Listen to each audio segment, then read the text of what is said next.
आपको याद दिलाऊंगा कि एक बुनियादी हकीकत आपको कभी नहीं भूलनी चाहिए। आपको यह याद रखना चाहिए कि दुनिया में हर जिम्मेदारी के तकाजे हैं और वो तकाजे पूरे करने पड़ते हैं। दुनिया में ठोकरें उन्हीं को लगती हैं कि जो चलते हैं। जो पांव तोड़ कर बैठ जाते हैं उन्हें कभी ठोकर नहीं लगती। गिरते वही हैं कि जो दौड़ेंगे।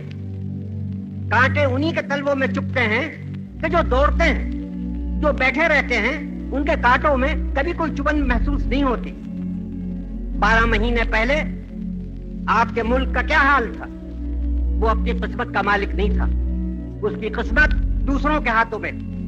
आपका अमन भी आपके कब्जे में न था, आपकी बेअमनी भी आपके कब्जे में न थी।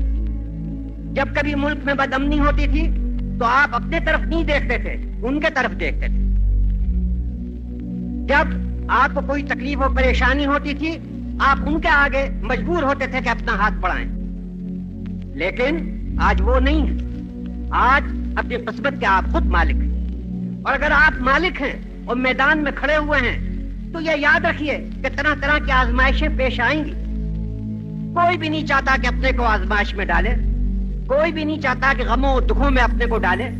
लेकिन अगर हमने जिम्मेदारी का बोझ उठाया है तो तरह तरह की परेशानियां हमें पेश आएंगी।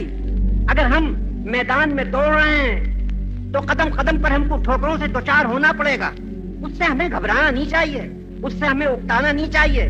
मर्द बनकर उन तमाम जिम्मेदारियों को उठाना चाहिए और उन परेशानियों का मुकाबला करना चाहिए। इसलिए मैं आपसे ये कहूंगा, मैं उन ख्यालात से बेखबर नहीं हूं कि जो आज हमारे सैकड़ों हजारों बहनों और भाइयों के दिमागों में गूंज रहे हैं। वो मुसीबतें कि जो इस मुल्क पर आई और उन मुसीबतों के जो असरात अभी तक चल रहे हैं वो सब हमारे सामने। और गवर्नमेंट का और हर हिंदुस्तानी का फर्ज है कि जहां तक भी मुमकिन हो सबसे पहले उन दुखों को दूर करे। लेकिन उसके साथ ही आपको अपनी हिम्मत नहीं हारनी चाहिए और एक मिनट के लिए ये नहीं समझना चाहिए कि अब आपके लिए चैन नहीं है। मैंने अभी आपको याद दिलाया कि सबसे बड़ा चैन तो उसके लिए होता है कि जो जिंदगी से महरूम होता है। एक ठंडी लाश जो पड़ी होती है उसको किसी तरह की फिक्र नहीं होती। लेकिन अगर एक जिंदा इंसान है और उसकी रगों में गर्म और जिंदा खून दौड़ रहा है तब उसके लिए बीमारियां भी हैं, ठोकरें भी हैं, मुसीबतें भी हैं, हर तरह की परेशानियां भी हैं। तो जिंदगी का मानी यही है कि हम बोझ उठाएं और बोझ इस तरह न उठाएं कि घबराए हुए उठाएं, मर्दों की तरह हिम्मत के साथ उठाएं।